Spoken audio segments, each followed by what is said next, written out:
Hello, welcome again. It's Champions League night, and you know what it is. Yes, Spanish teams. I don't know what's happening with you guys this time around. You guys are struggling for points. Even if you ask you to score for Toffee, you guys are struggling to do that. Um, as if I knew, and then yesterday I had to cash out my tin. I had to get my cash out.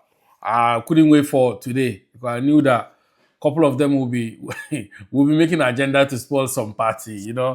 Earlier on, FC is it Paphos? Paphos they beat Villarreal, and it's it's ridiculous. Nobody saw this coming. Their odds was big, eh? It's not easy. And then we have Karabakh. Imagine a team like this, Karabakh FK. The team, the name itself, it look like it sound like some spices from India. Yes, they played against Chelsea. They drew 2-2. Ajax at home, obviously, they are useless and hopeless. They couldn't do anything about it. Even to score one goal for their fans, it was a hard problem for them. Galatasaray beat them 3-0. And then Benfica, Jose Mourinho, what's happening?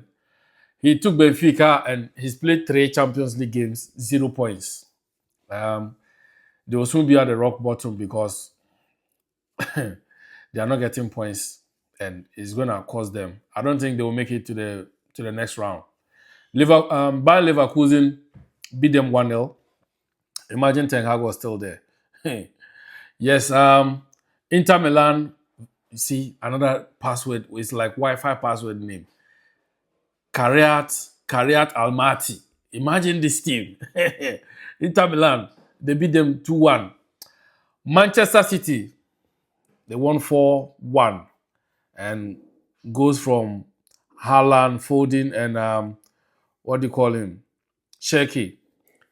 They were running riot at the Etihad.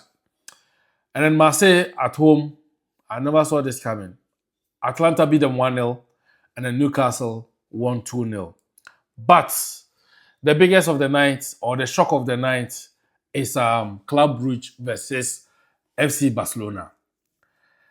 The Ballon d'Or contenders, they were all into the party, and I don't know what went wrong, but I didn't watch the first half, only watched the second half, but I could see that Club Brugge, they really worked on how to play against Barcelona with that high line. And this high line, since the departure of Martinez to the Saudi Pro League, Barcelona has never been the same again.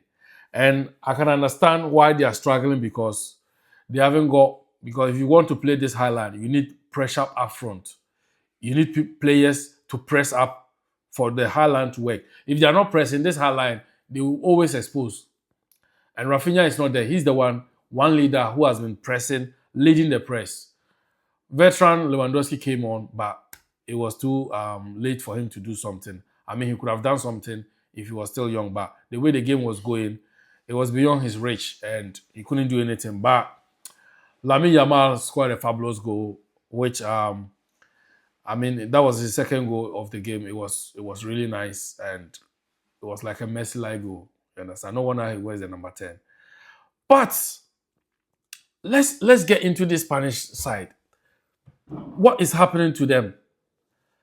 We saw Atletico Madrid losing to Liverpool weeks ago. We saw Atletico Madrid losing to Arsenal weeks ago. We saw Newcastle beating Bilbao today.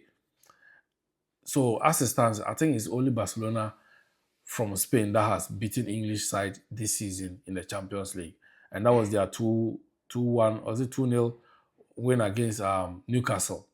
It was 2-0, yeah. So I don't know what's happening with their league. Maybe there's a structure they need to do, but Barcelona at this current form, they are struggling for form. Their form doesn't look like the Barcelona that they are supposed to be. Let me try and get their form guide and see something. Um, it's rather unfortunate that their last 2 games in the Champions League is always against English referees. The last time it was Mark Oliver, which people were blaming him for some mistakes, which we don't know, but they are entitled to the opinion. This time around, it's Anthony Taylor that came to the party to save them. That ball that Club Brugge scored the last minute, uh, to me, if you put agenda aside, to me, it's never a ball that should be disallowed. It's a clean goal. Chesney came out, didn't get a ball. He didn't even come for the ball. The player had to swerve him and then go and put the ball in the net. But the same again, it was VR came in and then dispatched the goal, so it was disallowed. Yes, so let me know what you think about match week 4. I think match week 4. Let me know what you think. Player of the week that you think that shine this week. Let me know. And then the team you expected to perform and they didn't. Let me know. And the team you didn't expect them to perform and then they super performed. Let me know. For me, as I sit here, the team I didn't expect them to perform and then perform really well is FC Puffers. I'm out.